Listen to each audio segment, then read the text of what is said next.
So I have a couple comments about that, or if it'll exactly answer your question. When I got to UVA, like my high school was much stronger in like literature, English, history, and our science teachers are not so great. And I was a chemistry major, and so when I got to UVA, a lot of kids in chem and had already taken those as AP classes and just didn't place out. So the information to them was the second time through. Was for me, it was new.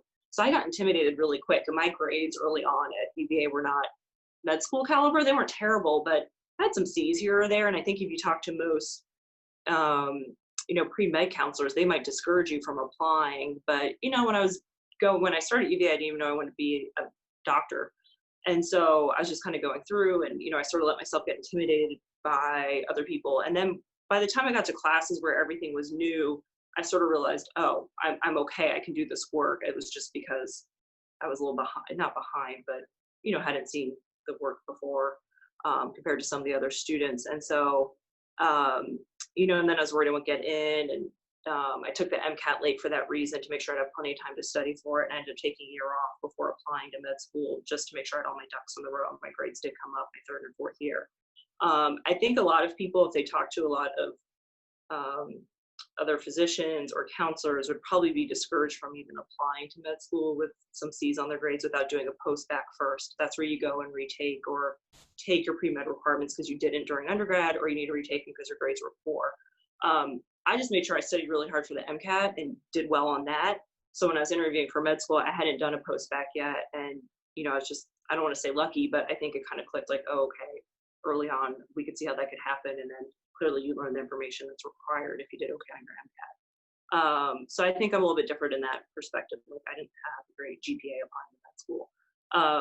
And then two, I think if I know when to go to med school, I might not have majored in chemistry. I might have chosen something that little, I think the curves are really hard and the tests contain a lot more information. And you have to take a lot more credits, for a science major than some other. I think engineering is the same way. So I might have, if I knew I was going to med school, I might have chosen a different major for that reason. I think something I learned that took me like halfway through, it was on my third year, you do these rotations, like you'll do 6 weeks of neurology, 4 weeks of family medicine, 3 months of internal medicine, 2 months of surgery. And you get put with a rotation group like other med students, and you'll hear from other med students about certain rotations and, oh, this one was terrible, this doctor was awful, they yelled all this, blah, blah, blah. And you kind of get, I don't want to say scared, but anxiety about going on the different boards and interacting with certain residents, attendings, and things like that. And then you get there and you find that's not so bad because some of it's just personalities and people who get along and don't. But I get really anxious about that stuff and worried that, oh, I'm not going to perform well or get along with the residents and they'll hate me because your grading your third year is kind of subjective. People basically, a lot of it is just how you did patient care wise, helping the residents out on floor work. And so if you don't get along with the residents, you're probably less likely to get good grades. It's the way it is. It shouldn't be like that. And you still take a test usually at the end of a rotation, a shelf exam or some sort of exam. So there is some objective grading in there. But those comments get culminated at the end of med school into something called the dean's letter, and that goes out when you apply for residency.